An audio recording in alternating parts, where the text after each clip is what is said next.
গ্রামীণ এরিয়াগুলোতে আজও মানুষ ঘন্টার পর ঘন্টা, কখনো দিনের পর দিন বিদ্যুৎহীন অবস্থায় থাকেন।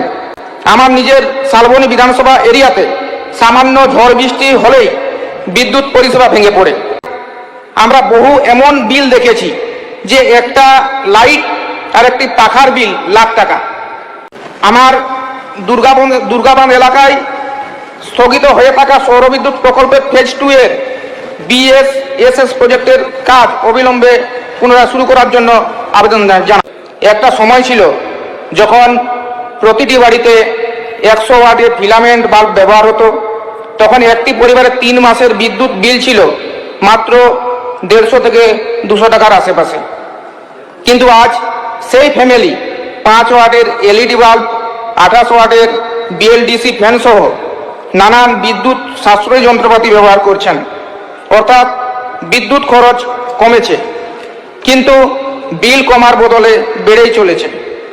এছাড়াও আগের সরকারের আমলে আমরা বহু এমন বিল দেখেছি যে একটা লাইট আর একটি পাখার বিল লাখ টাকা। গরিব মানুষের এরকম বিল তাদের বাড়িতে পৌঁছে গেছে। সেই সমস্ত গরিব মানুষেরা সেই বিল এখনো তারা মেটাতে গিয়ে হিমশিম খাচ্ছে। মাননীয় অধ্যক্ষ মহাশয়, আমি আপনার মাধ্যমে বিদ্যুৎ দপ্তরের মন্ত্রী মহাশয়কে অনুরোধ করছি, এই ধরনের ঘটনা আমাদের এই জনদলীয় সরকারের আমলে রিপিট না হয় সেটা সুনিশ্চিত করা।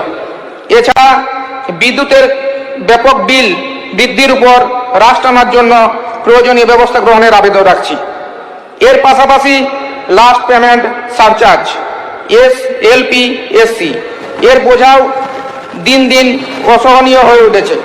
নানান কারণে অনেক সময় বিল দিতে দেরি হয়, কিন্তু সেই সামান্য বিলম্বের জন্য উচ্চ হারে চক্রবৃদ্ধি সুদ চাপিয়ে দেয় বিদ্যুৎ কোম্পানিগুলো, যার ফলে সাধারণ গরিব মানুষ এবং ক্ষুদ্র চাষিরা বিপদে পড়েছে। মাননীয় অধ্যক্ষ মহাশয়, এটি অত্যন্ত পরিতাপের বিষয় যে জেলার গ্রামীণ এরিয়াগুলোতে আজও মানুষ ঘন্টার পর ঘন্টা, কখনো দিনের পর দিন বিদ্যুৎহীন অবস্থায় থাকেন। আমার নিজের শালবনী বিধানসভা এরিয়াতে সামান্য ঝড় বৃষ্টি হলেই বিদ্যুৎ পরিষেবা ভেঙে পড়ে। এর প্রধান 2টি কারণ। প্রথমত, চরম জনবল সংকট।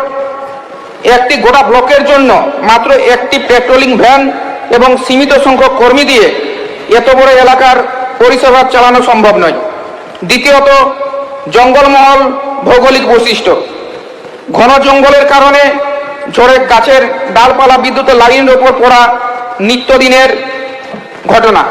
অর্থাৎ পর্যাপ্ত স্থায়ী কর্মী ও 24 ঘন্টার নজরদারি না থাকায় বিদ্যুৎ ফিরিয়ে আনতে অস্বাভাবিক বিলম্ব হয়। এই দুর্ভোগ বছরের পর বছর চললেও স্থায়ী সমাধান আজও হয়নি।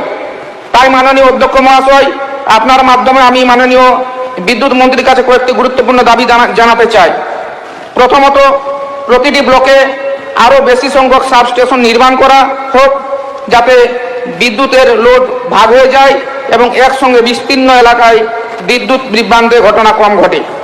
দ্বিতীয়ত, চুক্তিভিত্তিক কর্মীদের উপর অতিরিক্ত নির্ভরতা কমিয়ে পর্যাপ্ত সংখ্যক স্থায়ী মাঠ কর্মী নিয়োগ করা হোক এবং মোবাইল ভ্যানের সংখ্যা বাড়িয়ে 24 ঘন্টা 3টি শিফটে পেট্রোলিং ব্যবস্থা চালু করা হোক। আমার দুর্গাবান এলাকায় স্থগিত হয়ে থাকা সৌরবিদ্যুৎ প্রকল্পের ফেজ 2 এর BSSS প্রজেক্টের কাজ অবিলম্বে পুনরায় শুরু করার জন্য আবেদন জানাই। ধন্যবাদ।